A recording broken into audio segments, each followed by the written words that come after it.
ما اضیف الی النبی صلی اللہ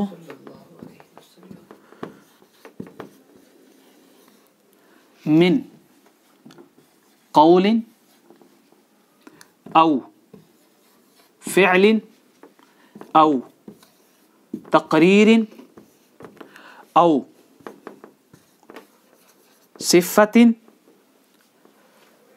خلقیت او خلقیت. کلیئر؟ یعنی حدیث کسے کہتے ہیں کہ وہ کلام جس کو اضافت مطلب منسوب کیا جائے کس کی طرف؟ حضور نبی کریم صلی اللہ علیہ وسلم کی طرف. کون سا کلام؟ من یہاں پہ کیا ہے؟ من بیانیہ ہے. یعنی کون سا کلام منسوب کریں گے؟ یعنی قول کو منسوب کرنا، کسی کو، کسی فعل کو حضور کی طرف منسوب کرنا. تقریر کا مطلب کیا ہے کہ آقا کریم علیہ الصلوۃ والسلام کی ذات مبارکہ کے سامنے کوئی فعل مبارک ہوا، کسی صحابی نے کوئی فعل کیا، اگر آپ خاموش رہے تو موافقت ہو گئی. تقریر مطلب اقرار کرنا، کیونکہ نبی اگر کوئی خلاف شرع کام ہو تو اس پہ خاموش، لہذا نبی کا کسی فعل کو دیکھ کر خاموش رہنا بھی شریعت بن جاتی ہے. تقریر. او صفہ یا صفت یا کیا ہوگی؟ خلقیہ یعنی تخلیقی طور پہ، یا خلقیہ، خلقیہ یا خلقیہ.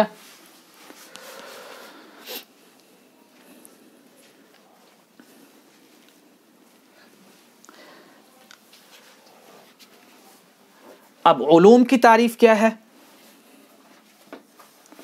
علوم، علوم کس کی جمع ہے؟ علم کی. اور علم کا معنی کیا ہے؟ جاننا. صحیح. اور یہاں پہ علوم کا معنی کیا ہے؟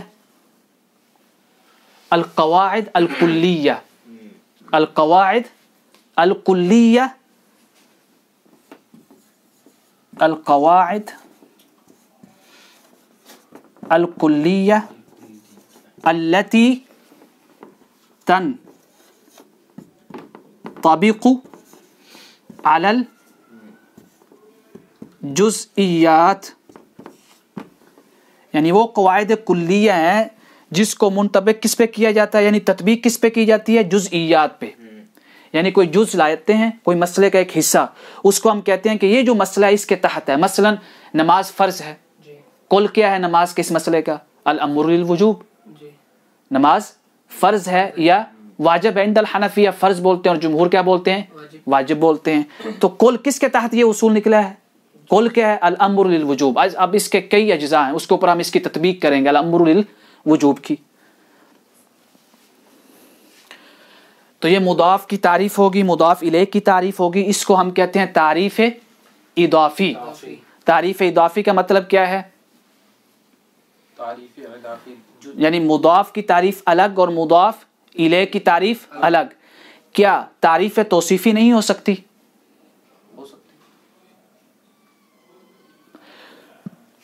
تعریف توصیفی بھی ہو سکتی ہے، لیکن کتب میں صرف کیا بیان کی جاتی ہے؟ تعریف اضافی. یہ کیوں بیان کی جاتی ہے؟ اس لیے کہ یہ اغلب ہے، زیادہ یہی بیان ہوتی ہے. یعنی زیادہ علوم کے ساتھ مضاف الیہ ہی ہوتا ہے. لیکن تعریف توصیفی بھی بعض اوقات ہوتی ہے. تعریف توصیفی کا مطلب کیا؟ موصوف کی الگ تعریف اور صفہ کی. کیوں؟ موصوف اور صفہ کو ملا کے جاننے کا مطلب کیا ہے؟ تصدیق. تصدیق سے پہلے کس کی ضرورت ہے؟ تصور کی. اور تصور کیا ہے؟ مفردات کو جاننا. موصوف ایک مفرد ہے اور صفہ دوسرا مفرد ہے. تو جب تک آپ مفردات کو نہیں جانیں گے تو تصدیق پہ کیسے آئیں گے؟ کلیئر؟ اس لیے تعریف توصیفی بھی ہوتی ہے، لیکن کتب میں اس کا ذکر نہیں کیا جاتا. کیوں کہ فنون جو ہیں زیادہ تر کیا ہوتے ہیں؟ مضاف الیہ ان کا نام ہوتا ہے. یہ جو طریق اضافی آپ نے فرمایا یہ بھی اسی طرح یعنی موصوف کی الگ اور صفت کی الگ نہیں. تعریف اضافی میں مضاف الیہ ہوتا ہے. جیسے ابھی ہم نے پڑھا یہ مصطلح الحدیث، یہ مبادی عشرہ میں کیا تھا؟ پہلا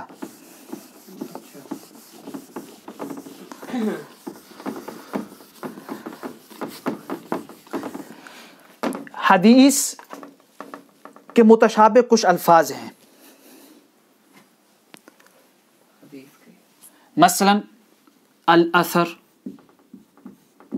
صحیح، الخبر، ان کا معنی کیا ہے؟ بعض نے کیا کہا، یہ جو الاثر ہے اور یہ جو خبر ہے دونوں حدیث کے معنی میں بھی استعمال ہوتے ہیں. آ جائیں. بعض نے کیا کہا کہ اثر خاص ہے، خبر عام ہے. خاص اور عام کس کے اعتبار سے ہم کہہ رہے ہیں؟ حدیث کے اعتبار سے. کس لفظ کے اعتبار سے؟ حدیث لفظ کے اعتبار سے. اگر اثر کو حدیث کے اعتبار سے دیکھیں تو اثر کیا ہے؟ خاص. یعنی اثر اس پہ بولا جاتا ہے ما اضیف الی غیر النبی، ما اضیف الی غیر النبی. اور خبر کس پہ بولا جاتا ہے؟ یہ عام ہے، یعنی ما اضیف الی النبی او ما اضیف الی غیر النبی. ما قبل جو کلام مثلا ہم پڑھتے ہیں اخبار، صحیح، اخبار، تاریخ کی اخبار، قصص، یہ سارے کیا ہیں؟ وہ کہتے ہیں عام ہے، لیکن اثر کیا ہے؟ خاص. کیوں؟ خبر کے اندر حدیث بھی آ گئی لیکن اثر کے اندر حدیث.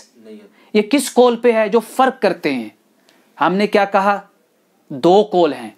پہلا قول کیا ہے کہ اثر اور خبر کی وہی تعریف ہے جو حدیث کی تعریف ہے، پہلا قول. دوسرا قول کہتے ہیں نہیں، اثر اور خبر میں فرق ہے. تو جو فرق کرتے ہیں اس پہ ہم کہہ رہے ہیں کہ اثر حدیث کے اعتبار سے کیا ہوا؟ خاص. خبر حدیث کے اعتبار سے کیا ہوئی؟ اب ابھی کیونکہ منطق ہم اس بحث پہ نہیں پہنچے، عموم و خصوص مطلق، تو خبر اور حدیث میں تعلق کیا ہوا؟ عموم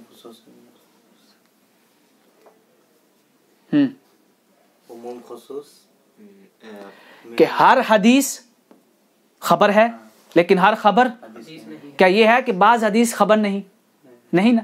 تو تعلق کیا ہوا؟ عموم خصوص مطلق. عموم خصوص مطلق کا مطلب کیا ہوتا ہے کہ دونوں، یعنی جن کے درمیان آپ علاقہ بنا رہے ہیں دونوں ایک وصف میں شریک ہوں، دونوں ایک وصف میں شریک ہوں، اور ایک وصف میں مثلا دو وصف ہے، ایک یہ ہے صحیح، ایک وصف مطلب خوبی، دوسرا کیا ہے؟ یہ ہے. دونوں یہ جو ہیں عموم و خصوص مطلق میں اس میں شریک ہوں گے، اس میں، لیکن اس میں جو منفرد ہوگا وہ عام کہلائے گا. مثلا یہ وصف کیا ہے؟ غیر النبی، النبی، صحیح. یہ کیا ہے؟ غیر النبی، یعنی نبی کے علاوہ. یہ دونوں کس وصف میں شریک ہیں؟ نبی والے میں. کیونکہ خبر کس کو بولا جاتا ہے؟ ما اضیف الی النبی او الی غیر النبی. اور حدیث کسے کہتے ہیں؟ ما اضیف. دونوں شریک ہو رہے ہیں یا نہیں ہو رہے؟ لہذا عموم و خصوص مطلق میں کیا ہوتا ہے کہ دونوں جن کے درمیان آپ علاقہ بنا رہے ہیں وہ دونوں ایک وصف میں شریک ہوتے ہیں، لیکن دوسرے وصف میں ایک شریک ہوگا دوسرا نہیں. اب یہ کیا ہے؟ غیر النبی. غیر النبی میں حدیث کی تعریف میں غیر النبی آتا ہے؟ نہیں آتا. خبر کی تعریف میں آتا ہے. تو لہذا خبر اس میں منفرد ہے. جو منفرد ہے وہ کیا کہلائے گا؟ اعم. اور جو منفرد نہیں ہے وہ کیا کہلائے گا؟ اخص. اب کل کا لفظ کس کے تحت آئے گا؟ کس کے ساتھ آئے گا؟ اخص کے ساتھ. منطقی طور پہ بھی ایسے ہوگا. مثلا ہم نے کیا کہا؟ کل حدیث خبر.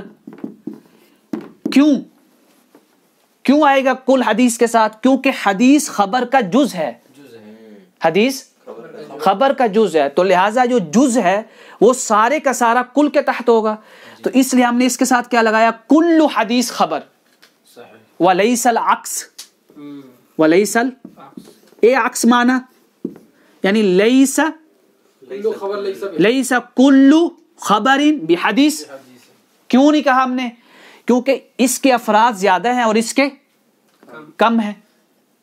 افراد زیادہ کا مطلب کیا ہے کہ اس میں نبی بھی آتا ہے، اور یہ جو نبی اور غیر نبی دو صفتیں ہیں اس کو منطق میں افراد بھی بولتے ہیں. یہاں کلیئر؟ اثر اور حدیث میں کیا فرق ہے؟ ہر اثر حدیث ہے؟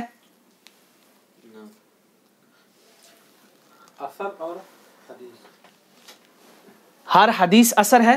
نہیں بلکہ اثر تو ہے ہی. تو کیا علاقہ ہوا؟ ہر اثر حدیث نہیں. اثر حدیث تو نہیں ہے. کیا بول سکتے ہیں کہ بعض اثر حدیث ہیں؟ نہیں. ہم ان پہ کر رہے ہیں جو فرق نہیں کرتے، جو فرق کرتے ہیں. ہم نے اثر کی کیا تعریف کی؟ ما اضیف الی، غیر النبی. حدیث کی کیا تعریف کی؟ ما اضیف الی النبی تباین. اس کی تعریف میں غیر نبی آ رہا ہے، نبی نہیں آ رہا. حدیث کی تعریف میں نبی آ رہا ہے، غیر نبی نہیں آ رہا، تو تباین ہوا. بعض کہتے ہیں کہ تخالف ہے. یہ ہم منطق میں پڑھیں گے تباین اور تخالف میں کیا فرق ہے. تباین مقسم ہے، مقسم ہے. مقسم کا مطلب کیا ہے؟ جس کے نیچے اقسام، جو کل ہو، مفہوم کلی، جس کے نیچے اقسام ہو. تو تخالف کس کے تحت آتا ہے؟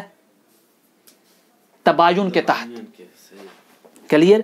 تو مطلب کیا ہے، آپ اتنا صرف یاد رکھیں ابھی ابتدائی طور پہ کہ اثر اور حدیث میں علاقہ کیا ہے؟ تباین کا. اس میں عموم خصوص مطلق ہے، اس میں سمجھ نہیں آئی؟ تباین کا. ٹھیک. یہ دیکھیں ہم نے اثر کی کیا تعریف کی؟ ما اضیف الی غیر النبی، ما اضیف الی غیر النبی، الی غیر نبی. اور حدیث کی کیا تعریف کی؟ ما اضیف الی النبی صلی اللہ علیہ وسلم. ما اضیف الی النبی صلی اللہ علیہ وآلہ وسلم وصحبہ. اب یہ دیکھیں اس میں کیا آ رہا ہے؟ غیر اس میں کیا آ رہا ہے؟ نبی. کیا دونوں کسی ایک وصف میں شریک ہیں؟ وصف ایک ہی ہے نا، غیر النبی اور یہ نبی، دونوں کسی ایک وصف میں شریک ہیں؟ نہیں. نہیں ہیں. شاہ صاحب یہ غیر نبی ہے، یہ نبی ہے. بالکل ایک وصف میں شریک نہیں. وصف سے مطلب یہ ہے کہ اس کے اندر کوئی جز، اس کا کوئی فرد جو تعریف میں آپ بول رہے ہیں. نہیں ایسا نہیں ہے. تو جب نہیں ہے تو یہ کیا ہوا؟ تباین. تباین ہو گیا، علاقہ تباین. صحیح. یہاں تک کلیئر؟ تو لہٰذا ایک اور قاعدہ یاد رکھیں، جب اثر بولیں گے، اگر حضور نبی کریم صلی اللہ علیہ وسلم کے کلام پہ اثر بولیں، کن کے کلام پہ؟ حضور صلی اللہ علیہ وسلم کے کلام مبارک پہ اثر لفظ بولیں گے تو مقید کریں گے، الاثر عن النبی، مطلقاً نہیں کہیں گے. اسی طرح اگر حدیث کس کے کلام پہ بولیں؟ غیر نبی کے، مطلب صحابہ کرام، تابعین، ان کے اگر کلام پہ حدیث بولیں گے تو مطلق نہیں بولیں گے، مقید کریں گے. مطلب حدیث موقوف، حدیث مقطوع، موقوف صحابی کا کلام، مقطوع تابعی کا کلام. یہاں تک کلیئر؟ اللہم صلو علی النبی صلی اللہ علیہ وسلم. اللہم صلی علی سیدنا محمد.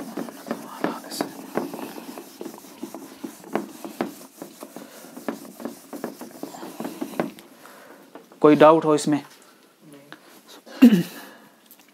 یعنی ہم نے کیا کہا کہ یہ جو آپ دیکھیں اثر، حدیث، خبر، سب میں عام کیا ہے؟ خبر. اخص کیا ہے؟ کس کے اعتبار سے؟ تباین ہو گیا، یا خاص نہیں ہم کہیں گے، تباین ہے. یہ کیا ہے؟ تباین. اثر اگر صحابی کے کلام پہ بولیں گے، حضور صلی اللہ علیہ وسلم کے کلام پہ،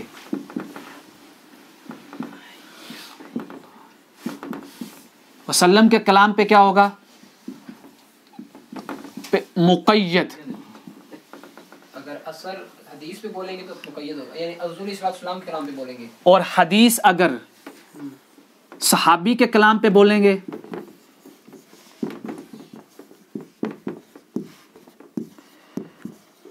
بولیں تو کیا ہوگا؟ تو مقید ہوگا. مقید. مقید کس سے؟ یعنی ہم کہیں گے حدیث موقوف ہے. جی اگر کوئی مطلقاً کہے کہ یہ حضور نبی یہ حدیث ہے تو ڈائریکٹ ذہن میں کیا بات جاتی ہے؟ حضور صلی اللہ علیہ وسلم کی حدیث. جی اگر وہ بعد میں کہے کہ نہیں حضور صلی اللہ علیہ وسلم کی نہیں موقوف تھی، صحابی کی حدیث تھی. مثلا آپ کو کسی شخص نے آ کے کہا، جیسے مجھے ایک شخص نے کہا تھا کہ اہل کتاب سے نکاح کی ممانعت ہے، حدیث ہے، صحیح بخاری میں ہے. میں نے کہا صحیح بخاری سے پوری حدیث دکھا دو مجھے. یا وہ واپس آئے تو کہتے ہیں علی بھائی یہ تو حدیث نہیں ہے، یہ تو حضرت عبداللہ ابن عمر سے روایت ہے. تو میں نے کہا میں نے اس لیے آپ سے کہا تھا کہ پوری صحیح بخاری میں ایسی حدیث نہیں ہے، تو آپ کو بولنا چاہیے تھا حدیث موقوف ہے. میرا اور آپ کا جھگڑا تھا کہ حدیث نہیں ہے، یعنی حضور کا کلام نہیں ہے. اس کے بعد آپ نے مطلقاً حدیث بولا. یہاں تک کلیئر؟ آگے چلیں.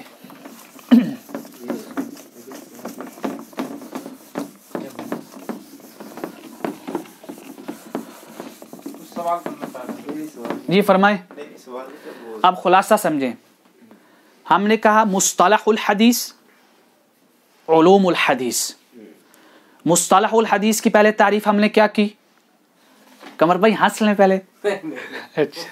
مضاف ہنسی روکنی نہیں چاہیے، بندہ ایزی رہتا ہے. مضاف اور مضاف الیہ. اب دیکھیں ہم نے تعریف لقبی کیا کی؟ نہیں کی ابھی.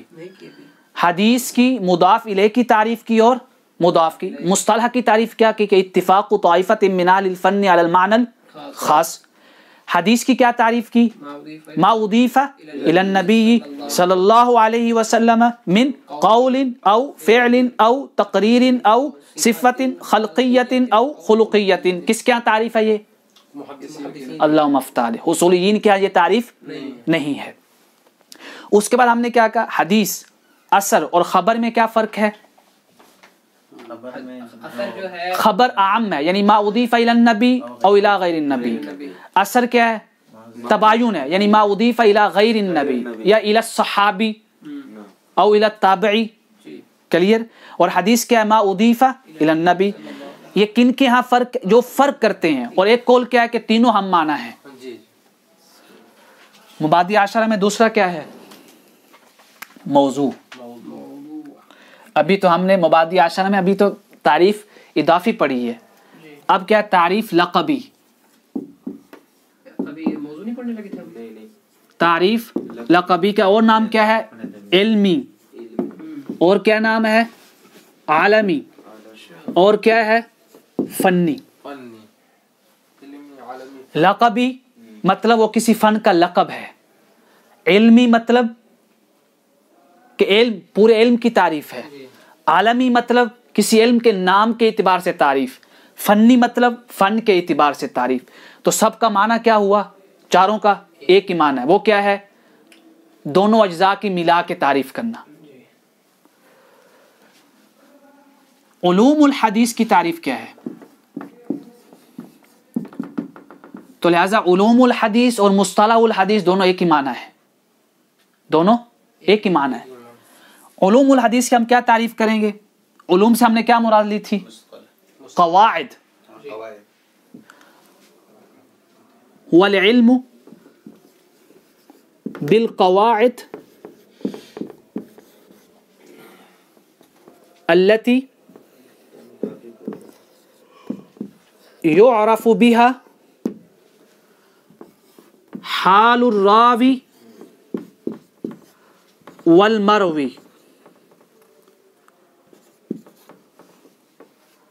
والمروی.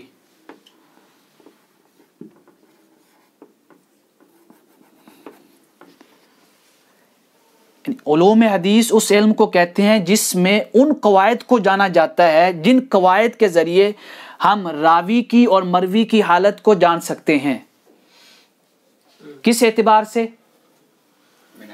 من حیث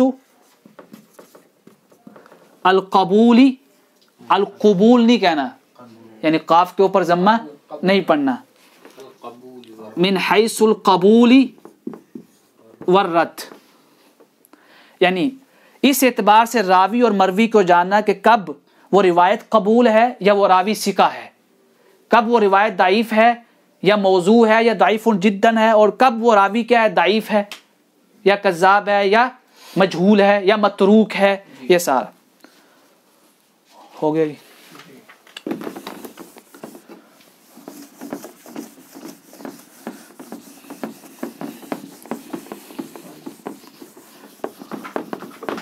ایک اور مفہوم کلیئر کر لیں، حدیث کی اقسام کتنی ہیں؟ ہم نے جو تعریف پڑھی تھی مضاف الیہ کی، حدیث تھا اس میں، حدیث حدیث کی اقسام کتنی ہیں؟ آپ معروف پڑھیں گے، معروف کتب میں امام سیوطی تک کیا ہے، اور بعد میں جنہوں نے امام سیوطی کی مطابقت کی، الروایہ، الدرایہ۔ روایہ میں کیا ہے؟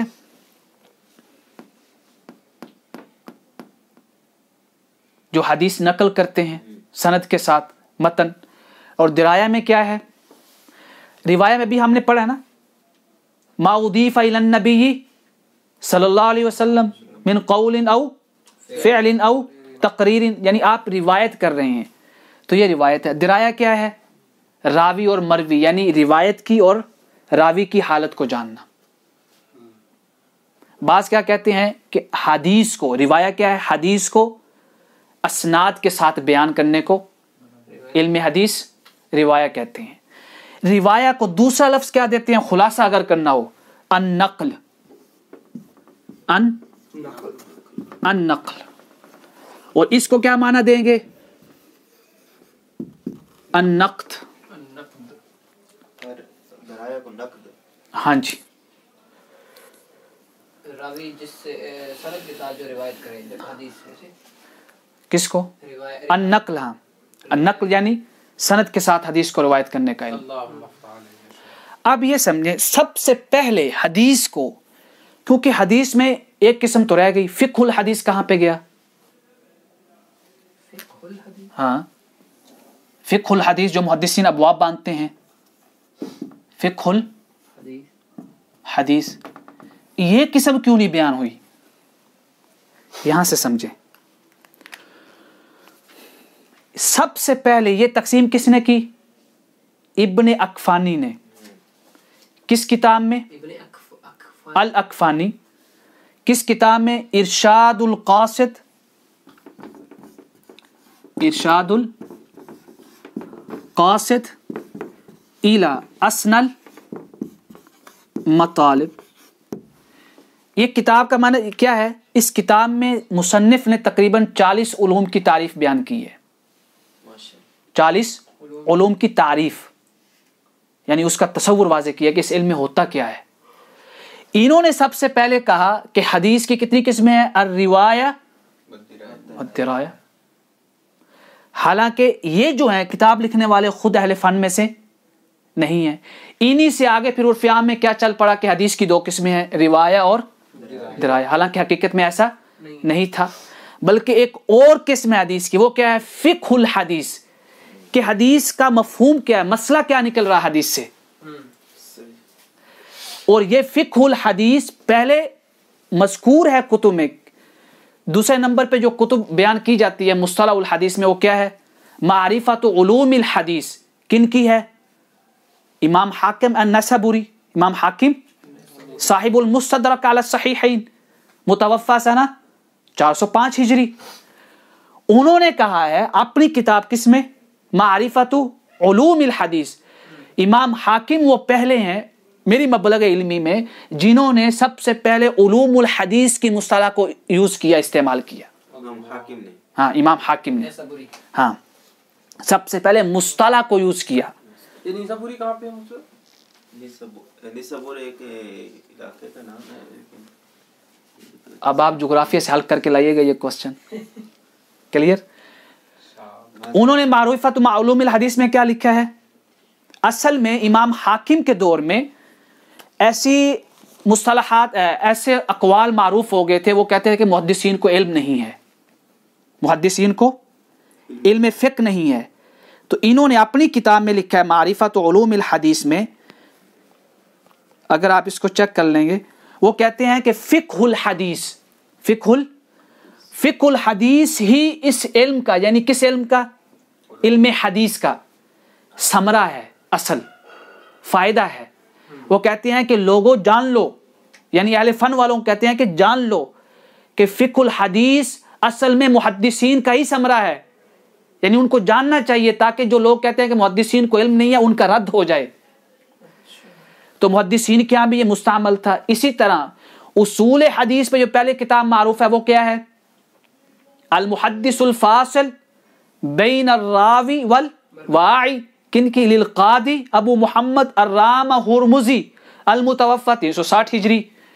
انہوں نے بھی تقریباً امام ابن المدینی سے روایت کیا ہے فقہ الحدیث کے بارے میں. کلیئر ہو گیا؟ تو سب سے پہلے یہ کس نے لی تقسیم؟ یہ بہت سے لوگوں کو معلوم نہیں ہے. ہم یہ تقسیم حدیث کی دو قسمیں، الروایہ اور درایا، کس سے لی؟ سب سے پہلے علامہ ابن اقفانی نے کس کتاب میں کی؟ ارشاد القاصد الی. کیوں؟ لگتا ہے کہ ان کے یہاں بھی معروف تھا کہ محدثین کو فقہ کم ہوتی ہے، علم کم ہوتا ہے فقہ کا. حالانکہ ایسا نہیں تھا، جیسا کہ بعض فقہاء نے بھی کہا ہے کہ محدثین سے فقہ مت لیں. کیوں؟ متشدد تھے فقہاء اور محدثین کا آپس میں. اب میں نام نہیں لینا چاہتا ہوں، پھر اس کو فقہ میں ڈسکس کریں گے، اصول فقہ میں. تو لہٰذا انہوں نے بھی جو معروف تھا اس پہ اعتماد کیا. اس لیے امام حاکم نے جب آپ معرفہ علوم الحدیث کھولیں گے اس کے اندر انہوں نے تاکید کی ہے کہ اس کو جانیں کہ فقہ الحدیث بھی ایک علم ہے جو علم حدیث کے تحت آتا ہے، یعنی ایک قسم ہے. اس کے بعد سارے پھر اسی پہ چلے. امام سیوطی نے بھی کوئی تعقیب نہیں فرمائی. سب سے پہلے تقریباً اس مسئلے پہ کس نے کتاب لکھی، کس نے اس بات کی طرف اشارہ کیا؟ شیخ عبداللہ الغماری، صحیح، الازہری، خریج ازہر کے، وہ بھی محدث ہیں بہت، جن کے یہاں مفتی جمعہ صاحب ان کے شاگرد ہیں. ازہر شریف میں حدیث پڑھایا کرتے تھے. ان کا ترجمہ آپ پڑھ کے آئیں کسی بھی کتاب سے. اب یہ دیکھیں، انہوں نے اپنی ایک کتاب لکھی توجیہ العنایہ لتعریف علم الحدیث روایتاً و درایا. اس میں اگر آپ جائیں گے تو آپ کو یہ اشارہ ملے گا. پھر اسی کے اوپر مفصل وضاحت کس نے کی بعد میں؟ شیخ اسامہ الازہری. ان کی کتاب کون سی ہے؟ احیاء علوم الدین. احیاء ایک امام غزالی کی، ایک ہے ان کی احیاء علوم الدین.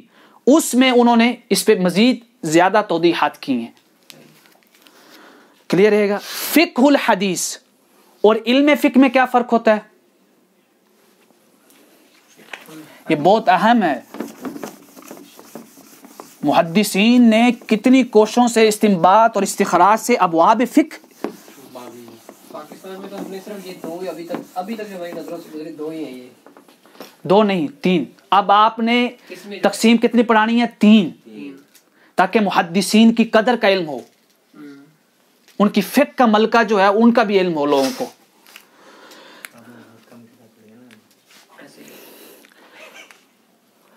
کس کس نے یہ مسئلہ بیان کیا، یہ تقسیم؟ سب سے پہلے تو کون سی یہ دو؟ شیخ عبداللہ الغماری رحمہ اللہ، الازہری ہیں، محدث کبیر ہیں. ان کے اگر آپ ترجمہ پڑھیں گے، تعارف پڑھیں گے تو کثیر کتب ہیں. ایون کہ یہ اپنی اسانید کے ساتھ بھی یہ روایت کرتے ہیں حدیث سے، یعنی مسلسل. یعنی مثلا کوئی بھی جیسے محدثین پہلے کتابیں لکھتے ہیں اپنی سند کے ساتھ، جیسے صحیح بخاری، انہوں نے بھی اپنی اسانید کے ساتھ حدیثیں روایت کی ہیں. یعنی کس دور کے ہیں؟ قریب کے دور کے. یہ ہے مسلمانوں کا علم جو کسی بھی امت کیا نہیں ہے، سند کا علم. اب کیا ہے؟ فقہ کیا ہے؟ فقہ میں دو ہیں، فقہ الحدیث، فقہ علم الفقہ. جو فقہ الحدیث، فقہ الحدیث کا معنی سمجھ گئے کہ حدیث جو آپ روایت کر رہا ہے محدث، اس کو پتہ ہو کہ اس حدیث کے اندر مسئلہ کیا بیان ہوا ہے. صحیح. اس کے اوپر سب سے بہترین کتاب کیا لکھی گئی؟ سب سے بہترین جو آسان ہے، جس کے بارے میں معروف ہے جامع الترمذی، امام ترمذی کی کتاب فقہ کے مقارن کے اعتبار سے، کس کے اعتبار سے؟ کہ وہ مسئلہ حدیث بیان کرتے ہیں، کہتے ہیں یہ مسئلہ اس میں بیان ہوا ہے، اس کے اندر یہ آراء ہے، امام شافعی کی یہ آراء ہے، امام احمد کی، امام مالک کی، امام سفیان ثوری کی اور دیگر کی یہ آراء ہیں۔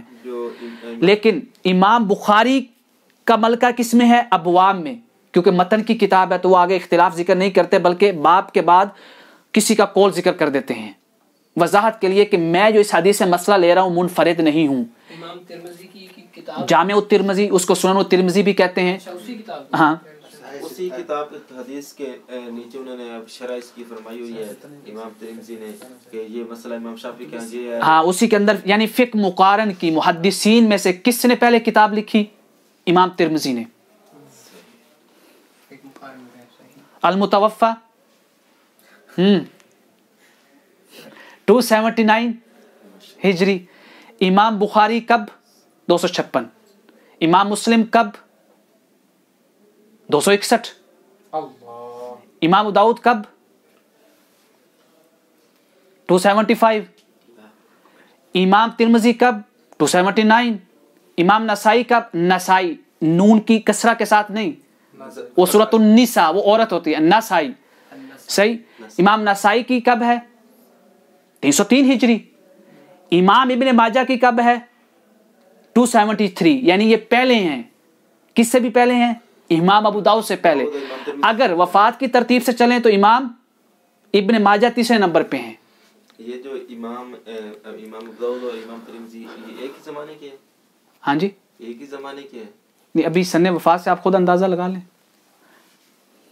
ہاں یہ وہ 279 میں ہے، یہ 275 ایسے ہی ہے۔ جیسے امام بخاری اور امام ترمذی ایک زمانے کے ہیں، امام ترمذی شاگرد ہیں امام بخاری کے، اور امام ترمذی اپنی سنن ترمذی میں حکم علی الحدیث جعل علل الکبیر میں امام بخاری سے بعض اوقات حدیث کا حکم پوچھتے ہیں۔ کلیئر؟ یہ ہم پڑھیں گے کبھی مناہج المحدثین کے تحت۔ ابھی یہ سنیں فقہ الحدیث کیا ہے، کہ حدیث سے کیا مسئلہ نکل رہا ہے، حدیث سے مسئلہ، حدیث سے مسئلہ۔ علم الفقہ کیا ہے کہ مختلف مصادر سے، یعنی وہ کون سے مصادر ہیں جن سے احکام لیے جاتے ہیں، مثلا کتاب، سنہ، اجماع، قیاس، مصادر مختلف فی، یہ علم فقہ کا مطلب کیا ہے کہ مصادر کے، یعنی وہ کون سے مصادر ہیں جن سے احکام لیے جاتے ہیں۔ فقہ الحدیث میں ایک ہی مصدر ہے حدیث، تو اعم کیا ہوا؟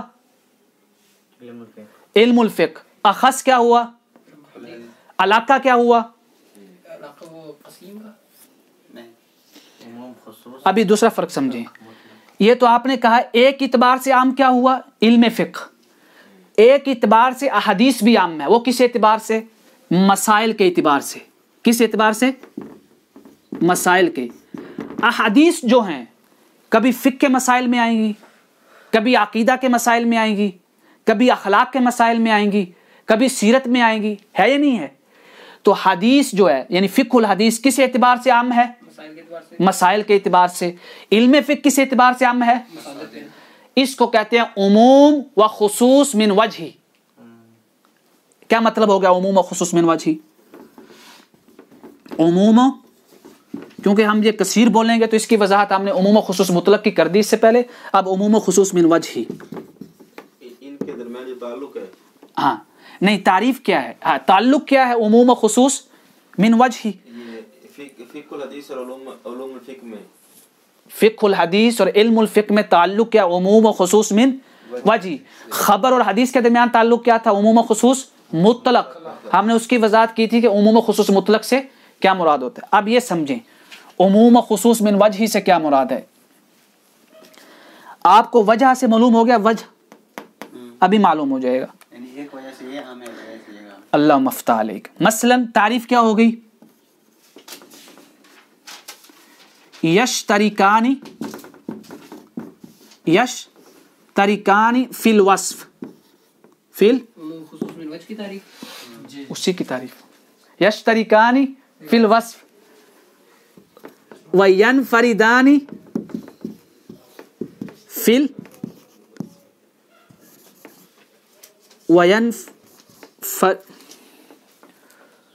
وَيَنْفَرِدُ كُلُّ وَاحِدٍ. تعریف آپ عربی میں کیوں لکھتے ہیں کہ یاد کر لی جائیں. وَيَنْفَرِدُ كُلُّ وَاحِدٍ مِّنْهُمَا فِي الْوَصْفِ. عموم و خصوص مطلق میں کیا تھا یہاں پہ؟ يَنْفَرِدُ أَحَدُهُمَا. دیکھیں عموم و خصوص مطلق کی اگر تعریف کرنی ہو تو کیسے کریں گے؟ یشترکان فی الوصف وینفرد احدہما فی الوصف. لیکن عموم و خصوص من وجہ کی تعریف کیا ہوئی؟ یشترکان من الوصف فی الوصف وینفرد کل واحد منہما. یعنی ہر ایک جو ہے نا اس کا ایک اپنے خاص وصف ہوگا. عموم و خصوص مطلق میں ایسا نہیں، صرف ایک کا وصف خاص ہوگا دوسرے کا نہیں ہوگا. اب یہ دیکھیں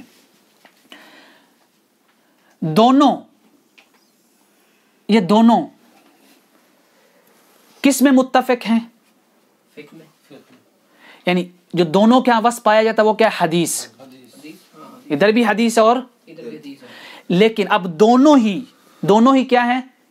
ایک ایک وصف میں منفرد ہوں گے. یہ کس میں منفرد ہے؟ مسائل میں. یہ کس میں منفرد ہے؟ مصادر میں. تو اب ہم کیا کہیں گے؟ بعد فقہ الحدیث علم الفقہ وبعد علم الفقہ فقہ الحدیث. اب لفظ بعد آ جائے گا، کل نہیں آئے گا. بعد علم الفقہ فقہ الحدیث، بعد فقہ الحدیث علم الحدیث علم الفقہ.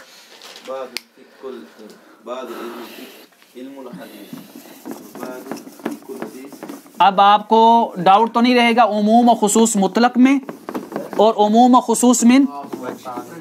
کوئی بتائے گا کہ کل عموم و خصوص مطلق میں کس پہ داخل ہوتا ہے؟ ہاں جی، من هو الاسد؟ نو کل کس پہ داخل ہوگا عموم و خصوص مطلق میں؟ ماشاء اللہ بارک اللہ فیک. کل کس پہ داخل ہوگا؟ اخص پہ. کیوں کہ اسی پہ کل داخل ہوگا نا جو دوسرے کے اندر آئے گا. مثلا ہم نے کہا کل حدیث خبر. اب اس دن آپ کو سمجھ نہیں آ رہی تھی کس کو کہ نبی اور رسول میں صحیح. اب آپ لگا سکتے ہیں کل رسول نبی. کیوں کہ رسول اخص ہے. رسول اور نبی دونوں کس وصف میں شریک ہو رہے ہیں؟ وحی میں. وحی نازل ہوتی ہے. آگے ہے کہ حکم تبلیغ ہے یا نہیں ہے، یا کتاب نازل ہوئی ہے یا نہیں ہے. ابھی آگے کثیر بحث ہے جو ہم نے علم عقیدہ میں پڑھی تھی. اوکے جی، یہ کیا ہو گیا؟ صرف تعریف ہوئی. کتنا ٹائم ہو گیا؟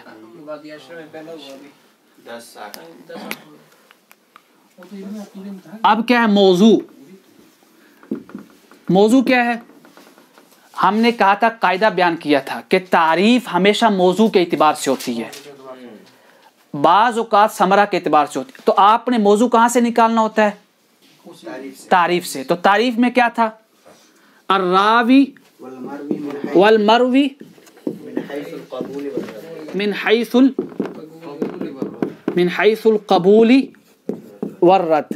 یعنی اصول حدیث یا علوم حدیث یا مصطلح حدیث میں کیا بیان ہوتا ہے؟ موضوع کیا ہے؟ یعنی موضوع کا مطلب کیا؟ نظام کیا ہے علم کا، مسائل کیا ہیں، علم کا خلاصہ کیا ہے. وہ یہ ہے راوی کے بارے میں جاننا، اور مروی مطلب روایہ کے بارے میں جاننا. کیا کہلاتا ہے؟ من حیث کس کے اعتبار سے؟ قبول اور رد کے اعتبار سے. راوی روایت کرنے والا، مروی روایہ. اللہ جس کو روایت کیا گیا. کوئی ڈاؤٹ؟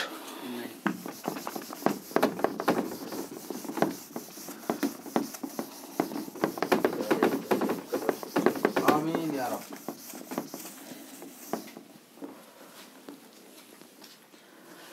ثمرہ کیا ہے؟ اللہ اکبر. الثمرہ الاجتناب